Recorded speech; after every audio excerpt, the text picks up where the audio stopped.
નમસ્કાર મિત્રો, કિસાન સમાચાર ચેનલમાં તમારું ખૂબ ખૂબ સ્વાગત છે। દેશ, દુનિયા અને ગુજરાતના તાજા, મોટા અને સૌથી મહત્વપૂર્ણ સમાચાર જાણીએ તે પહેલા તમે ચેનલમાં નવા હોય તો ચેનલને જરૂરથી સબસ્ક્રાઇબ કરીને વિડીયો લાઈક કરી દેજો।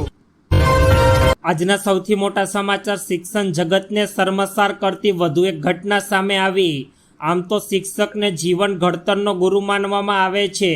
શિક્ષક એ માત્ર પુસ્તકનું જ્ઞાન નહીં પરંતુ જીવનમાં યોગ્ય ઘડતરના પણ પાઠ ભણાવે છે। પરંતુ પ્લાસવા ગામના શિક્ષક પાઠ ભણાવવાને બદલે શાળામાં ભણતા વિદ્યાર્થીઓને માર મારતા તેમજ ચાલુ સ્કૂલે અને વર્ગખંડમાં વ્યસન કરતા હોવાના આક્ષેપ કરવામાં આવ્યા છે। એટલું જ નહીં પરંતુ આ શિક્ષક વિદ્યાર્થીનીઓ સાથે અડપલા કરતા હોવાની પણ ફરિયાદ કરવામાં આવી રહી છે। ત્યારબાદના બીજા મોટા સમાચાર, અમદાવાદ હવામાન વિભાગે વરસાદને લઈને કરી મોટી આગાહી। વરસાદની સિસ્ટમ ઉત્તર ભારત તરફ ફંગાઈ જવાને કારણે શહેરમાં માત્ર હળવા ઝાપટા પડી રહ્યા છે।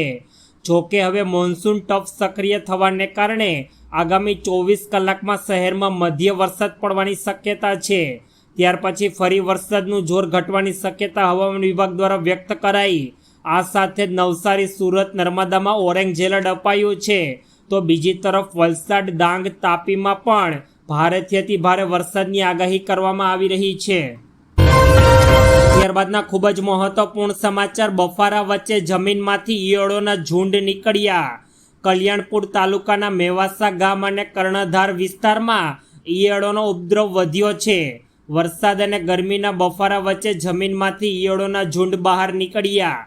ગામના ઘરોમાં ઈયળોનો ઉપદ્રવથી લોકો પરેશાન થયા છે।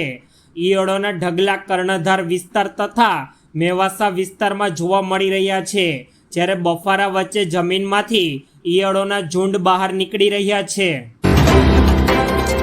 ત્યારબાદના ખૂબ જ મહત્વપૂર્ણ સમાચાર, પીપળિયાની ડમી સ્કૂલની તપાસમાં થયા ચોંકાવનારા ખુલાસા। રાજ્યમાં 2 દિવસ અગાઉ પકડાયેલી ડમી સ્કૂલમાં બાબતે ચોંકાવનારા ખુલાસા થયા। રાજકોટમાં પીપળિયા ડમી સ્કૂલમાં શિક્ષણ વિભાગ દ્વારા દરોડો પાડીને તપાસ હાથ ધરવામાં આવી હતી, ત્યારે શિક્ષણ વિભાગની તપાસમાં ચોંકાવનારા ખુલાસા થયા। ગોરી સ્કૂલની 8 શાળાઓ સાથે સાઠગાંઠ હોવાનું ખુલ્યું છે। પીપળિયાની ડમી સ્કૂલ ગોરી સ્કૂલમાં અભ્યાસ કરતા વિદ્યાર્થીઓના એડમિશન 8 શાળાઓમાં બોલતા હતા। શિક્ષણ વિભાગ દ્વારા તમામ વિદ્યાર્થીઓના એલસી કબજે કરી લેવામાં આવ્યા છે। ત્યારબાદના સૌથી અગત્યપૂર્ણ સમાચાર, ભૂખ લાગે ત્યારે ખાવું શું એક મોટો પ્રશ્ન બની ગયો છે, કારણ કે ઠેર ઠેર જગ્યાઓએ ફૂડ સેફ્ટીના ધજાગરા ઉડવામાં આવી રહ્યા છે। બહારની ખાવાની વસ્તુઓમાંથી કોઈ વખત મૃત ગરોળી, મૃત વંદો કે અન્ય જીવજંતુઓ મળી આવે છે અને લોકોના સ્વાસ્થ્ય સાથે ચેડા થઈ રહ્યા છે। ત્યારે હૈદરાબાદના સુલતાનપુરની જવાહરલાલ નહેરુ ટેકનોલોજી યુનિવર્સિટીની હોસ્ટેલની પણ આવી જ એક ઘટના બની છે। વિદ્યાર્થીઓને મેસના રસોડામાં તેમને પીરસવામાં આવતી ચટણીમાં એક ઉંદર તરતો જોયો હતો। ત્યારબાદના સૌથી અગત્યપૂર્ણ સમાચાર, સૌરાષ્ટ્રના 2 લેવા પાટીદાર અગ્રણીઓ વચ્ચે કોલ્ડવેર હવે ઉગ્ર બન્યું છે। જયેશ રાદડિયા અને નરેશ પટેલ વચ્ચે હવે બદલાની રાજનીતિ શરૂ થઈ ગઈ છે। ઇફકોની ચૂંટણી વખતે નરેશ પટેલ જયેશ રાદડિયા વિરુદ્ધ મતદાન કરવા માટે લોકોને અપીલ કરી હતી। જોકે જયેશ રાદડિયા હવે ઇફકોની ચૂંટણી બાદ બદલો લીધો છે। સૌરાષ્ટ્રની સહકારી મંડળીમાં જયેશ રાદડિયાનું ભારે વર્ચસ્વ છે। જયેશ રાદડિયાએ દિનેશ કુંભાણીના ફર્ટિલાઇઝરનો સપ્લાય બંધ કરાવ્યો છે તથા સહકારી મંડળીઓમાં નર્મદા બાયોટેક ફર્ટિલાઇઝરને સપ્લાય બંધ કરવામાં આવી છે। ત્યારબાદના ખૂબ જ અગત્યપૂર્ણ સમાચાર, વડાપ્રધાન નરેન્દ્ર મોદી 2 દિવસની પ્રવાસ માટે રશિયા ગયા હતા। હવે તેઓ રશિયાનો પ્રવાસ સંપૂર્ણ કરીને ઓસ્ટ્રેલિયા પહોંચ્યા છે। ઓસ્ટ્રેલિયામાં વડાપ્રધાન નરેન્દ્ર મોદીનું ભવ્ય સ્વાગત કરવામાં આવ્યું। વિયાનાની હોટેલ રિન્ટલ કાર્ટનમાં ઓસ્ટ્રેલિયાઈ કલાકારો દ્વારા પીએમ મોદીનું સંગીતની સાથે વંદે માતરમ ગાઈને સ્વાગત કરવામાં આવ્યું। હવે પીએમ મોદી સોશિયલ મીડિયા પર પોસ્ટ કરીને તેમનો આભાર વ્યક્ત કર્યો છે।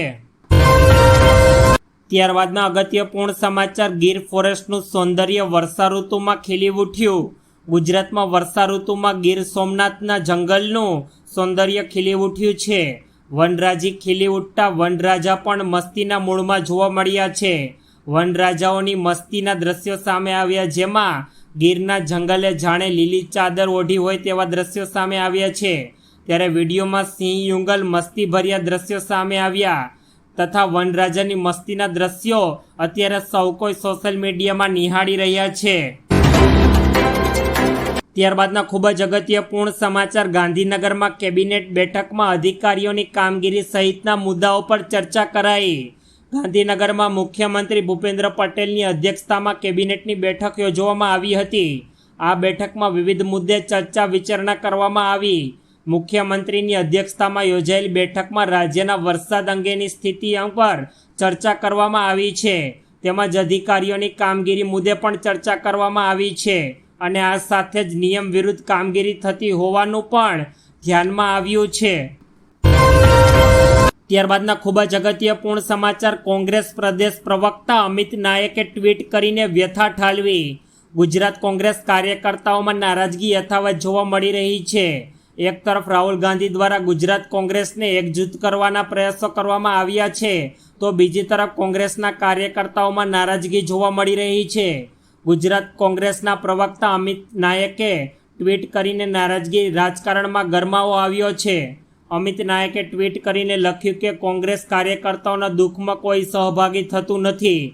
ખોટા કેસ કરીને હેરાન કરવાના પ્રયત્ન થયા, તેમ છતાં કોઈ હાલ પૂછવા આવ્યા નથી। ત્યારબાદના મહત્વપૂર્ણ સમાચાર, આરતીયા છોડવા ગામને જોડતો રસ્તો પહેલા જ વરસાદમાં ધોવાયો। છોટાઉદેપુર જિલ્લાના આંતરડીય વિસ્તારમાં લોકો પારાવાર મુશ્કેલીઓ વેઠી રહ્યા છે। જિલ્લામાં વરસાદમાં રોડ રસ્તાઓ ધોવાઈ જતા લોકોને ભારે હાલાકીનો સામનો કરવો પડે છે। કવાડ તાલુકાના આંતરડિયાળી અને છોડવા ગામને જોડતો રસ્તો નેસ્તા નાબૂદ થઈ ગયો છે। છેલ્લા 10 દિવસ પહેલા જિલ્લામાં પડેલા વરસાદને કારણે આ રોડ ધોવાઈ ગયો હતો, ત્યારબાદ તંત્રની પોલ છતી થઈ ગઈ છે। ત્યારબાદના અગત્યપૂર્ણ સમાચાર, લાકડિયા અમદાવાદ વીજ લાઇન નાખવા મુદ્દે કોંગ્રેસે આપ્યું આવેદનપત્ર। મોરબી જિલ્લાના લાકડિયા અમદાવાદ વીજ લાઇન નાખવા મુદ્દે માળિયા અને હળવદના ખેડૂતોએ બાંહેઓ ચડાવી છે। પાલ આંબલિયાની આગેવાનીથી કોંગી આગેવાનોની વળતરની માંગ અને અધિક કલેક્ટરને આવેદન આપ્યું છે। ખેડૂતોને 1250 રૂપિયા અપાતું હતું, હવે માત્ર 34 રૂપિયા જેટલું સામાન્ય વળતર આપતા ખેડૂતોમાં રોષ જોવા મળી રહ્યો છે। તેવામાં કોંગ્રેસની એન્ટ્રી થતાં લડાઈ વધુ ઉગ્ર બને એવી શક્યતાઓ વર્તાઈ રહી છે। યોગ્ય વળતર નહીં અપાતા ખેડૂતો હાલ વિરોધ કરી રહ્યા છે। ત્યારબાદના ખૂબ જ મહત્વપૂર્ણ સમાચાર, અમદાવાદમાં સરકારી હોસ્પિટલમાં ડોક્ટરની મનમાની। અમદાવાદના નવા વાડજ અર્બન હેલ્થ સેન્ટરના ડોક્ટરની દાદાગીરી સામે આવી છે। ગરીબ દર્દીઓ વધારે ખર્ચ ભોગવી ન શકવાને કારણે સરકારી દવાખાનાનો લાભ લેતા હોય છે, પણ નવા વાડજ અર્બન હેલ્થ સેન્ટરના દવાખાનામાં તો ડોક્ટરના ઠેકાણા નથી, કારણ કે આ ડોક્ટરને સરકારી દવાખાનામાં સેવા આપવામાં કોઈ જ રસ નથી। તેને પોતાની ખાનગી હોસ્પિટલ ચલાવવામાં રસ છે, કારણ કે ત્યાં વધારે મલાઈ મળે છે। ડોક્ટર સમય કરતાં પહેલાં દવાખાનેથી નીકળી જતા હોવાની પણ રાવ છે। ત્યારબાદના અગત્યપૂર્ણ સમાચાર, ગીર સોમનાથના સૈયદ રાજપરા ગામના વિદ્યાર્થીઓ સાયક્લોન સેન્ટરમાં અભ્યાસ કરવા માટે મજબૂર બન્યા છે, કારણ કે ગામમાં બિલ્ડિંગના અભાવે વિદ્યાર્થીઓ સાયક્લોન સેન્ટરમાં અભ્યાસ કરી રહ્યા છે। સરકારે ધોરણ 9 અને 10ની મંજૂરી તો આપી દીધી છે, પરંતુ ભણવા માટે ઇમારત જ નથી।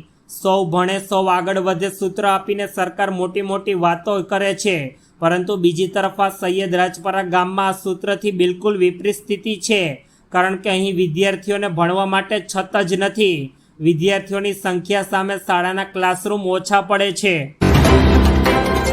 ત્યારબાદના અગત્યપૂર્ણ સમાચાર, સુરતમાં 2800 કરોડના હવાલાના કૌભાંડની આશંકા। સુરતમાં અત્યારે 2800 કરોડના હવાલાના કૌભાંડની આશંકા જોવા મળી રહી છે, જેમાં કોડીની જ્વેલરીના નામે કૌભાંડ થયું છે, જેમાં રૂપિયા 2800 કરોડના નિકાસ બતાવવામાં આવી છે, જેમાં પેમેન્ટ કરનારનું કોઈ અસ્તિત્વ જ નથી।